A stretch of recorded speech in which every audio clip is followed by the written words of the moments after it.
momento de uma determinada ministração, eu e a minha esposa fomos surpreendidos pela oração da igreja. Os irmãos voluntariamente foram se levantando de seus assentos e direcionando suas mãos a nós. Os relatos foram estes: ninguém tinha combinado nada, não havia uma mentoria ou até um breve aviso para aquilo que estava acontecendo. A oração foi ganhando uma nostalgia tão profunda e começamos a sentir a presença de Deus contagiar aquele lugar. Um obreiro colocou suas mãos em nossas cabeças e deu início a uma ministração direcionada ao nosso ministério e também à nossa família. Quero falar que um dia antes começou algo maravilhoso. Uma irmã foi tomada pelo Espírito de Deus e nos entregava uma revelação que mencionava o seguinte: sou eu, Deus, que cuido de seus filhos. Neste momento estou eu trazendo livramento para um dos seus. Neste carnaval eles não vão se alegrar e haverá muito choro. Mas amanhã eu, Jeová, trarei eles para este lugar.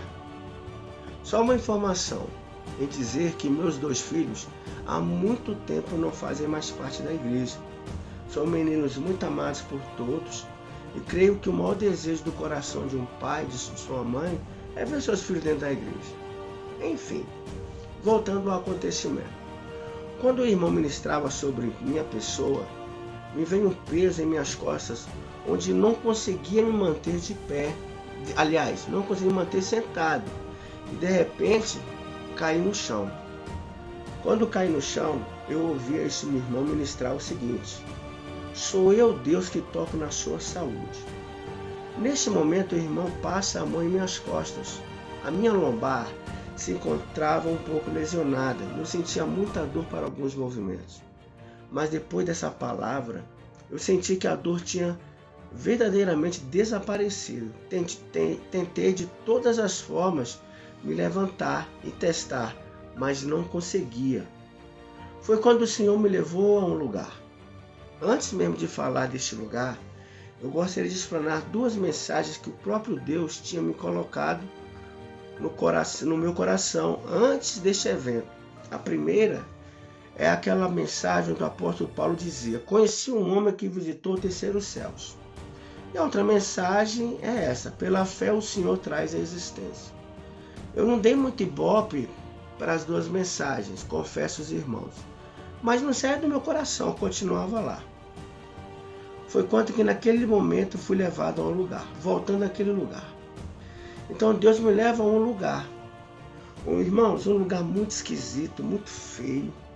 Este lugar é comparado como um local de guerra, tudo muito negro e árvores queimadas, um lugar de guerra mesmo, muito hostil, muito feio e bem escuro. Bem ao longe eu avisto uma pequena poeira se levantando.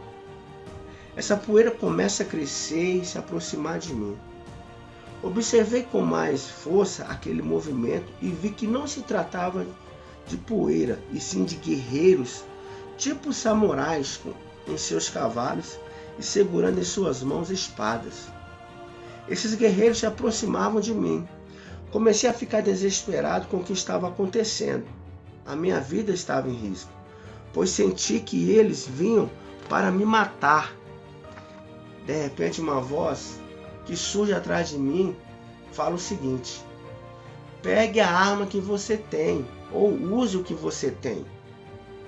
Mas eu chegava e respondia: mas eu não tenho nada, eu não tenho arma aqui. A voz novamente se levanta e fala assim: observa a tua cintura. Quando eu observei a minha cintura, eu vi um cinturão, e eu vi no cinturão um canivete numa bainha. Aí novamente eu falei assim: mas eu só tenho um canivete. Diante das espadas dos samurais, né, pseudo samurais, era muito pequeno. Mas a voz falava novamente comigo assim: retira agora o que você tem. Imediatamente eu peguei no canivete.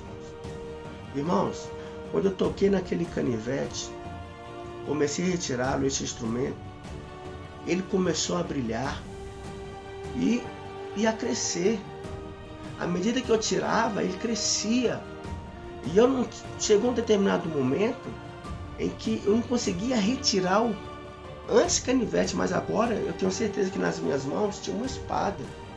Mas eu não conseguia tirar a espada da bainha, porque essa espada, irmãos, cresceu muito. Aí eu falava para a voz, eu falava assim, olha, eu não consigo tirar ela da bainha. Foi quando a voz falou com mais veemência, com mais autoridade, força que ela sai. Então eu lembro que eu enxertei ela um pouquinho na bainha e quando retirei de uma vez. Foi aí que aconteceu. Quando eu retirei essa espada da bainha, essa espada ela começou a cortar da esquerda para a direita. Tudo que se encontrava à frente. Eu me lembro que ela cortou a primeira coisa que ela cortou foi uma árvore retorcida. Ela cortou ao meio. E quando ela cortou essa árvore, ela cortava a árvore, ela desaparecia.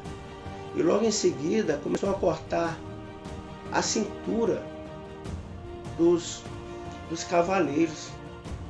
E quando tocava neles, que cortava em toda a sua extremidade, eles caíam dos seus cavalos caíam também e desintegravam automaticamente, desapareciam. Isso foi acontecendo.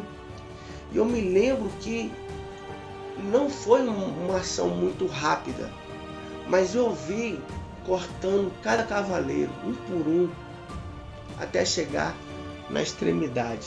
E quando chega na extremidade da direita, eu acordo.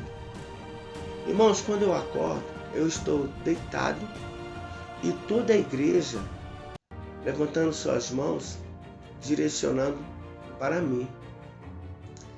Eu, ao primeiro momento, eu não sabia o que fazer, me prostrei diante do Senhor ali, fiquei ajoelhado e comecei a orar. Eu falei, Senhor, o que é que está acontecendo? Mas eu confesso, irmãos, que naquele momento também eu não conseguia entender aquela visão. O porquê que Deus tinha me levado para aquele lugar, o porquê daquela bainha, o porquê daquele canivete transformar em espada e o porquê de cortar todos aqueles guerreiros. Era muita informação por pouco tempo. Eu comecei a orar. E quando eu comecei a orar, irmãos, o Senhor, mais uma vez, Ele fala comigo assim, levanta e sopra na minha igreja.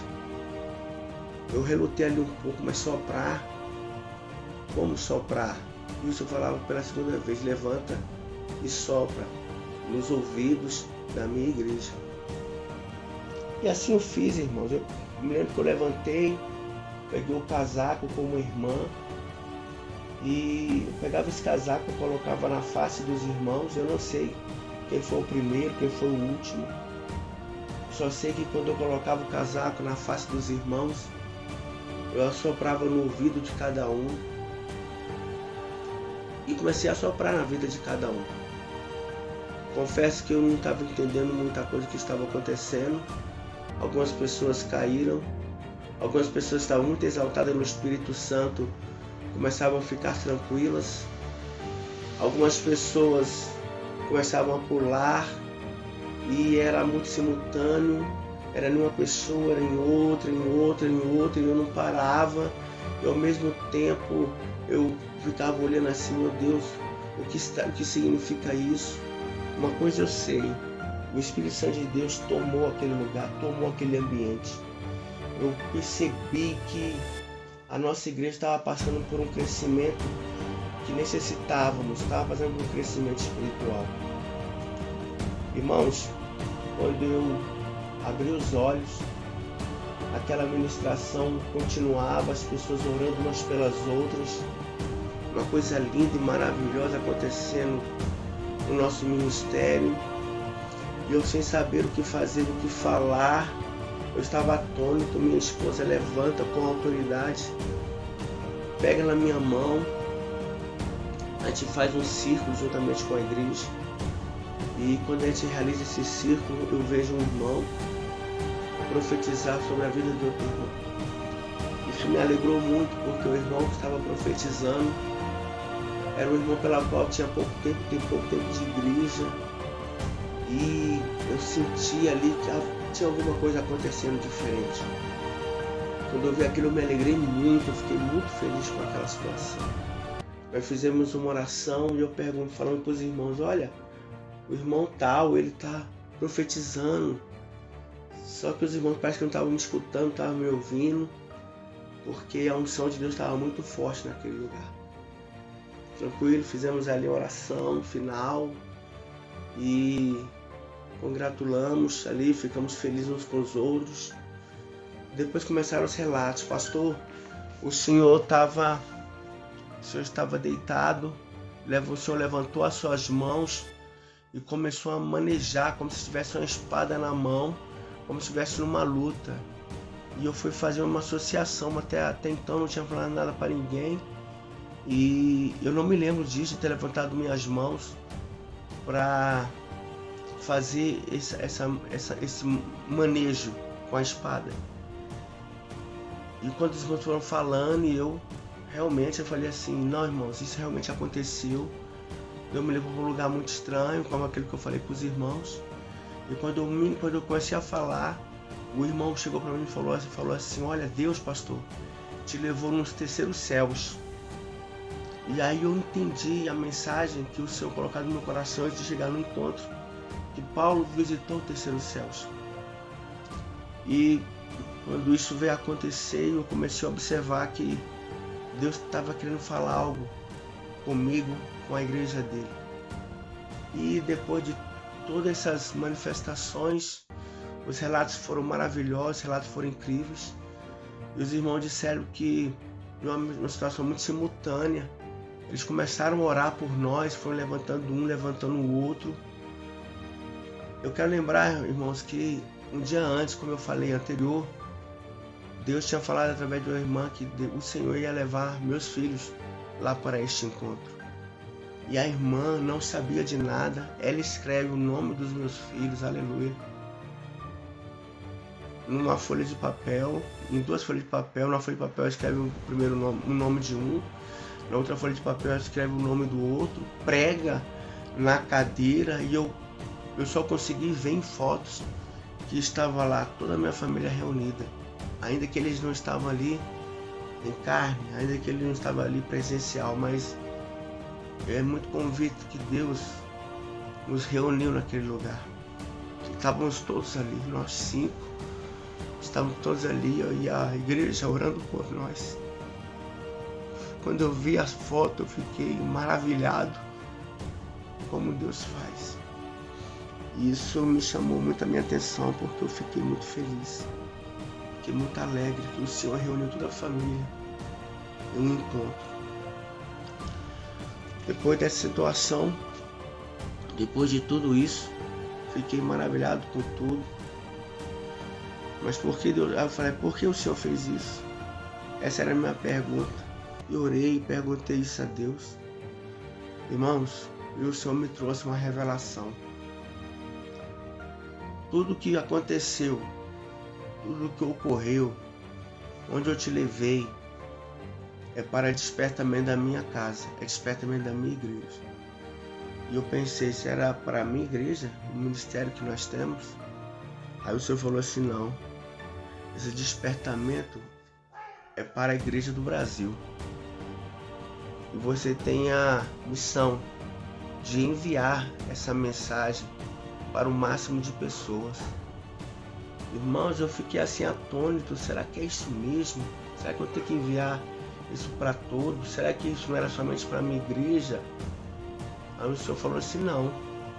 E o Senhor falava de maneira poderosa. Essa terra hostil, negra, que parece um cenário de guerra, é que o Brasil está vivenciando hoje. Com aquela poeirinha, porque foram abertas as comportas, abertas brechas, e eles vêm em nossa direção. E o Deus falava assim que o inimigo está vendo com tanta sagacidade, com tanta segurança, que eles estão observando a igreja, e eles estão vendo que a igreja está parada, eles estão vendo que a igreja não tem força, eles estão vendo nosso instrumento de guerra que parece um canivete que é pequeno. Mas o Senhor estava falando assim, olha, eles acham, eles têm a certeza e a convicção de que eles vão vencer. Só que, quando eles se aproximarem da minha igreja, aleluia, eu vou levantar, junto com os meus filhos, aquela espada representava, irmãos, um instrumento de Deus nas mãos da igreja. E o Senhor falava assim: muitas igrejas se acham pequenas, se acham que não tem poder. Fala para minha igreja, filho, que maior que está neles do que está no mundo, aleluia. E eu falei assim: meu Deus, como é que eu vou falar isso? Como eu vou falar isso para muitas pessoas? E o Senhor falou assim: os instrumentos que você tem. Desde o ano passado a gente tem colocado alguns versos, algumas histórias, alguns vídeos neste canal. E agora o Senhor pede para que eu possa estar trazendo isso para a igreja do Brasil. E ele falava de outro acontecimento. Quando esses guerreiros, que são os capilotos de Satanás, entenderem que estão vencendo, eu entrarei com a minha mão forte e todos serão aniquilados. E acontecerá um grande avivamento na minha igreja. E eu falava: Senhor, quando isso acontece? Deus falava assim: assim como eles foram rápidos para menosprezar, para envergonhar a minha igreja, eu sou rápido também para sacudir a minha igreja e trazer um grande avivamento. Então fala, meu filho, para a minha igreja que eu estou com eles. Fala para a minha igreja: é tempo de avivamento. Fala para a minha igreja: é tempo de buscar. Porque este ano ainda de 2023, eu vou mudar a sorte diante dos olhos da minha igreja. E é por essa razão, irmãos, que eu estou trazendo essa visão para toda a igreja do Brasil. Não somente para o meu ministério, mas para toda a igreja vencedora. E o Senhor falava claramente, eu observava: filho, levanta sua mão para os céus, fecha ela com um punho forte. Comece a entender que a espada agora está desembainhada e pode gritar em alto e bom som: se Deus é por nós, quem será contra nós? Irmãos, ainda há esperança. Ainda há esperança para Israel. Ainda há esperança para o povo de Deus. Ainda há esperança para o Brasil. Foi essa, irmãos, a visão que o Senhor me deu. Eu tenho a certeza que essa visão vai edificar. Eu não estou aqui para questionar, eu não estou aqui para trazer uma mensagem teológica. Já fiz teologia. Não, eu quero trazer uma mensagem que vem do Senhor para toda a nação brasileira, principalmente a igreja do Senhor. Vamos nos levantar, porque o avivamento está perto e ele está chegando. Irmãos, essa é a palavra que o Senhor me entrega depois desse carnaval de 2023. Nós fizemos ali um trabalho de excelência, foi muito bom, saímos lá impactados. E eu muito mais impactado. E Deus vai impactar a igreja do Brasil. Amém, meus amados? Deus abençoe a todos.